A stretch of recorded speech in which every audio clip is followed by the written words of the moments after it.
पनवेल पालिका क्षेत्रात घरगुती गॅस सिलेंडरचा पुरवठा पूर्वीप्रमाणे सुरळीत सुरू असून सध्या कोणत्याही प्रकारचा तुटवडा नसल्याचं पनवेल महानगरपालिकेचे महापौर नितीन पाटील यांनी स्पष्ट केलंय। काही नागरिकांमध्ये गॅस तुटवड्याबाबत चिंता आणि घबराट निर्माण झाल्याचं दिसून येतंय। अनेक जण अतिरिक्त गॅस सिलेंडर साठवण्याचा प्रयत्न करतायत, मात्र घाबरून गॅस सिलेंडरचा साठा करण्याची कोणतीही गरज नसल्याचं महापौरांनी सांगितलंय।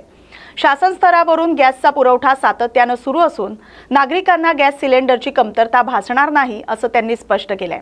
तसंच नागरिकांनी गॅस एजन्सीवर अनावश्यक गर्दी करू नये आणि अफवांवर विश्वास ठेवू नये असं आवाहनही नितीन पाटील यांनी केलंय। मी प्रथम सर्व लोकांना आवाहन करतो की युद्धजन्य परिस्थिती नक्कीच आहे, पण अफवांवर विश्वास ठेवून विनाकारण घाबरून जाऊ नये।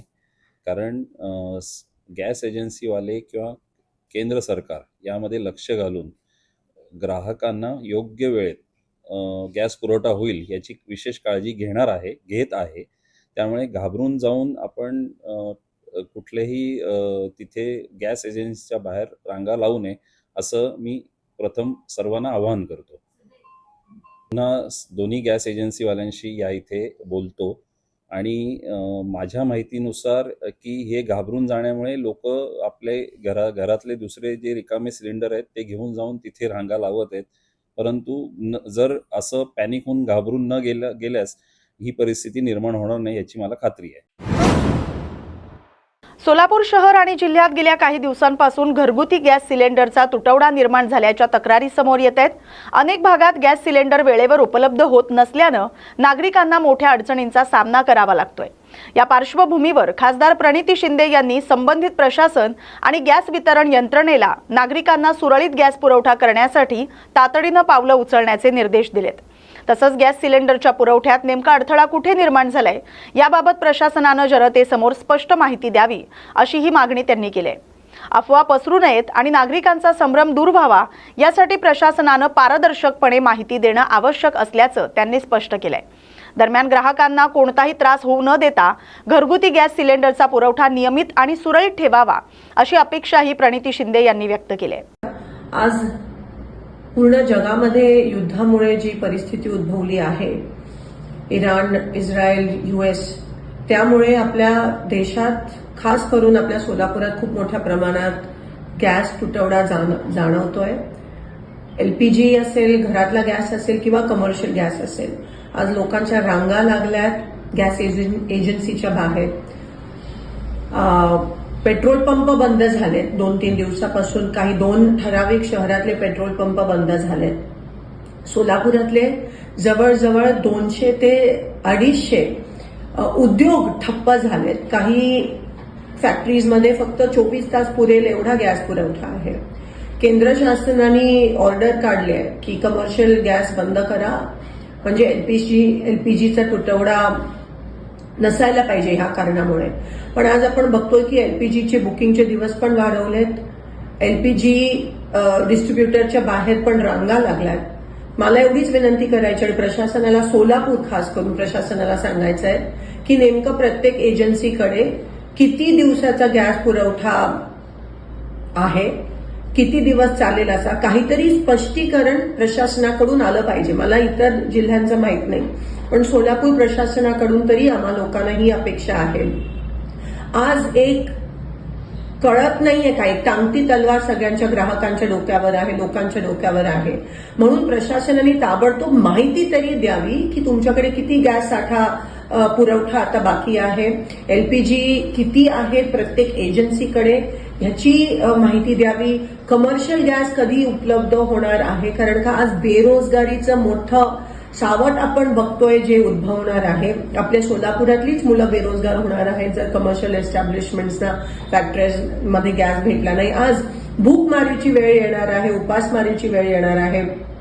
सगळे जे मिड डे मील्स तर बंद झालेत, कॅन्टीन, हॉस्टेलचे कॅन्टीन बंद झालेत, घरगुती गॅसला सांगतात गरम करू नका, शिळं जेवण खा। ग्राहकांच्या रांगा, एक तर ऊन एवढा आणि त्याच्यात एवढ्या मोठ्या रांगा ग्राहकांच्या आहेत आणि त्यावर शुअर काही नाहीये, नक्की आम्हाला कळत नाही की कधी काही कधी मिळणार आहे, किती दिवसाचं बुकिंगचे दिवस पण केंद्र सरकारने वाढवलेत. केंद्र सरकार काही ह्यावर काही स्पष्टीकरण द्यायला तयार नाहीये. पण कमीत कमी प्रशासन, सोलापूर लोकल प्रशासन आणि कलेक्टर साहेबांनी, पुरवठा अधिकाऱ्यांनी तरी लवकरात लवकर ते स्पष्टीकरण द्यावं की कधीपर्यंत उपलब्ध होणार आहे, तुटवडा खरंच आहे का नाही. जर कोणी स्टॉक करत असेल तर त्यांच्यावर कारवाई पण झाली पाहिजे. हे ताबडतोब तुमचं पथक हे ग्राउंडवर उतरलं पाहिजे. आज सगळे गॅसवर आहेत, लोकांकडे गॅस नाहीये, लोक बेरोजगार होत आहेत, पण प्रशासन काही पॉझिटिव्ह स्टेप्स किंवा काही वॉर फुटिंगवर, युद्ध पातळीवर करताना दिसत नाहीये. तर मी आवाहन करते की ताबडतोब प्रशासनाने ग्राउंडवर यावं, नेमकं काय परिस्थिती आहे त्याच्याबद्दल तरी आम्हाला सांगावं, कारण का कोणाला काहीच माहित नाही. अनसर्टेनिटी ज्याला म्हणतात ते आहे.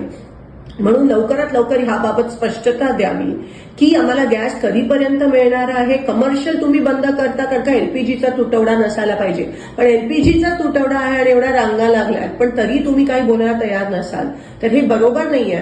आणि लोकांना ताबडतोब कळलं पाहिजे की नेमकं हे किती दिवस चालणार आहे आणि प्रशासन हे कसं हाताळणार आहे. लोहार डोंगरी येथील प्रस्तावित लोहखाण प्रकल्पाच्या विरोधात सुरू असलेलं अन्नत्याग आंदोलन अखेर 10व्या दिवशी मागे घेण्यात आलंय. पालकमंत्री अशोक उईके यांच्या उपस्थितीत आंदोलनकर्त्यांना लिंबू पाणी पाजून आंदोलनाची सांगता करण्यात आली. इकोप्रो संस्थेचे संस्थापक अध्यक्ष बंडू धोत्रे यांनी या लोहखाण प्रकल्पाच्या विरोधात अन्नत्याग सत्याग्रह सुरू केला होता. या आंदोलनाची दखल प्रशासनाकडून घेण्यात आली. त्यानंतर पालकमंत्री अशोक उईके यांच्या उपस्थितीत आंदोलनकर्त्यांना लिंबू पाणी पाजून आंदोलन सोडवण्यात आलं. यावेळी आमदार किशोर जोरगेवार, जिल्हाधिकारी विनय गौडा यांच्यासह प्रशासनातील अधिकारी उपस्थित होते. आंदोलनाच्या मागण्यांवर सकारात्मक तोडगा काढण्याचं आश्वासन देण्यात आल्याची माहिती बंडू धोत्रे यांनी दिली आहे. उपोषणस्थळी भेट दिली आहे आणि उपोषण सोडण्यात आलं आहे, काय सांगतात? बंडू धोत्रे यांनी अन्नत्यागाचा आज 10वा दिवस आहे. त्यांची मागणी रास्त आणि संविधानिक असल्यामुळे महाराष्ट्राचे मुख्यमंत्री देवेंद्रजी फडणवीस यांच्या नेतृत्वात त्यांनी दिलेल्या सूचनेप्रमाणे शासन आणि प्रशासन मिळून आज उपोषण मागे घेण्यात आलेले आहे. खूप खूप धन्यवाद. चंद्रपूर जिल्ह्यातील ब्रह्मपुरी तालुक्यात प्रस्तावित लोहार डोंगरी लोहखान प्रकल्पाची वन्यजीव विषयक परवानगी नाकारण्यात यावी या अनुषंगाने आणि सोबतच जिल्ह्यातील वाढता वाघ मानव संघर्ष या निवारण्याच्या जवळपास प्रलंबित 16 मागण्या, या सर्व 17 मागण्यांना घेऊन या ठिकाणी अन्नत्याग सत्याग्रह सुरू होतं. आज 10वा दिवस होता आणि आज 10व्या दिवशी शासनातर्फे त्याची दखल घेण्यात आलेली आहे. त्यामध्ये महत्त्वाचं ज्या मागण्या होत्या त्या मागण्याच्या अनुषंगाने लेखी उत्तर देण्यात आलेलं आहे. आणि आजचं उपोषण जे आहे माननीय पालकमंत्री डॉक्टर अशोकजी उईके यांच्या हस्ते हे माननीय पालकमंत्री डॉक्टर अशोकजी उईके यांच्या उपस्थित आणि यांच्या हाताने हे उपोषण सोडवण्यात आलेलं आहे. आज महत्त्वाचा जर आपण घडामोडी बघितली, खामगाव नगर परिषदेच्या नुकत्याच झालेल्या निवडणुकांनंतर ओबीसी प्रवर्गातून निवडून आलेल्या काँग्रेस नगरसेवक मोहम्मद इसा मोहम्मद मुसा यांच्या जात प्रमाणपत्रावर गंभीर शंका उपस्थित झाल्यात. भाजपचे अल्पसंख्याक नेते गुलजमा शाह जहीर शाह यांनी पत्रकार परिषदेत दावा केलाय की निवडणुकीसाठी सादर केलेलं प्रमाणपत्र हे बनावट असून त्याद्वारे प्रशासनाची दिशाभूल करून विजय मिळवला गेलाय. गुलजमा शाह यांनी या प्रकरणी नगरसेवकाचं पद रद्द करावं, देशद्रोहाचा गुन्हा दाखल करावा आणि बनावट प्रमाणपत्राच्या मागील रॅकेटचा शोध घेऊन सखोल चौकशी व्हावी अशी मागणी केली आहे. निवडणूक निकालानंतर थेट नगरसेवकाच्या वैधतेवर प्रश्नचिन्ह निर्माण झाल्यानं खामगावमध्ये राजकीय चर्चांना ऊत आलंय. कास्ट सर्टिफिकेट जे आहे कासारीचा जो सदस्य निवडून आलेले आहे त्यांनी जात चोरणं एक मोठा गुन्हा आहे आणि तो कासारीचा सर्टिफिकेट त्यांनी बोगस बनवून दाखल केला आहे. ते कासार म्हणजे फक्त हिंदूमध्ये येतात, मुसलमानमध्ये येतच नाही. त्यानंतर आम्ही पूर्ण डॉक्युमेंट पूर्ण छाननी केली. त्याच्यानंतर मी कलेक्टर ऑफिसला त्यांची कंप्लेंट केली. कंप्लेंट केल्यानंतर विजिलन्स लागला. विजिलन्सला पूर्ण इन्क्वायरी झाली. त्यांनी पूर्ण दस्तवेज काढून आणलेले आहेत. त्यांचे वंशवाट सर्व त्यांनी खोटे कासार घेऊन आणले. त्यांची TCवर त्यांनी खोडतोड केली. त्या कासारानं मनिहार लिहिला. जे TCवर आम्ही जेव्हा ओरिजिनल TC काढली शाळेतून त्याच्यात सर्व मुसलमान आढळून आलेला आहे. तर असे खोटे डॉक्युमेंट त्यांनी बनवून आता निवडणूक लढलेली अशा लोकांवर गुन्हा दाखल व्हायला पाहिजे. जेव्हा खोटी नोट आपण वापरतो त्याला देशद्रोहीचा गुन्हा दाखल होते. तर हा पण दस्तऐवज गव्हर्नमेंटचेच आहे, त्याच्यावर देशद्रोहीचा गुन्हा व्हायलाच पाहिजे, हे माझी मागणी पण आहे. आणि हे सर्व तुमच्यासमोर मी सांगतो की असे लोक कसे निवडून येतात, हे असे खोटे डॉक्युमेंट बनवून. एक चांगल्या माणसाला जे काम करतो, जे करते जगामध्ये, मी एकटा नाही आहे, सर्व लोक आहेत, सर्वांसाठी एक आव्हान आहे की असे लोकांना कडक सजा भेटायला पाहिजे. नक्की कुठल्या नगर परिषदेसंदर्भात ही गोष्ट आहे आणि त्याचं नाव काय नेमकं? खामगाव नगर परिषद वार्ड क्रमांक 2 मध्ये मोहम्मद मुसा हे जातीने मुसलमान आहे. खोटे दस्तऐवज त्यांनी दाखल केले कासारीचे. या संदर्भात इथे खामगावची गोष्ट आहे. या संदर्भात तुम्ही काही कोर्टात न्याय मागितला? हो, मी कलेक्टर ऑफिसला, SD ऑफिसला आणि समाज कल्याणला तिघी जागा कंप्लेंट केली. आणि समाज कल्याणला दशक पथक लावून, विजिलन्स लावून पूर्ण डॉक्युमेंट आढळून आले. ते आढळूनमध्ये सर्व मुसलमान नमूद आला. याची 18 तारखेला निर्णय आहे आणि हायकोर्टाचा आदेश पण होता की 3 आठवड्यामध्ये याचं जजमेंट यायला पाहिजे. त्याची पण कॉपी आमच्याकडे आहे. आणि ते अजून 2 आठवडे एक्स्ट्रा झाले, कारण ते अध्यक्ष समाज कल्याणची त्यांची तब्येत बरोबर नाही होती, म्हणून त्यांनी 18 तारीख दिली. निवडणूक आयोगाकडे तुम्ही तक्रार केली आहे? निवडणूक आयोगाकडेच तक्रार केली आहे. त्यांनी विजिलन्स लावलेली आहे ना, म्हणूनच ते प्रकरण पूर्ण बाहेर आलेलं आहे. त्यांनी तपास घेतलेली आहे, दशक पथकची तपास झालेली आहे. याला इथे पूर्ण खामगावमध्ये पोलीस आली होती, पूर्ण शाळेमध्ये गेली, पूर्ण शाळेतून डॉक्युमेंट आणले. हे सर्व विजिलन्सनं काढलं आहे. हे पूर्ण भांडा फोडला आहे विजिलन्सनं, समाज कल्याणच भांडा फोडला आहे पूर्ण. आणि मी तर जे काय होतं समोर आणून दिलं आहे त्यांनी.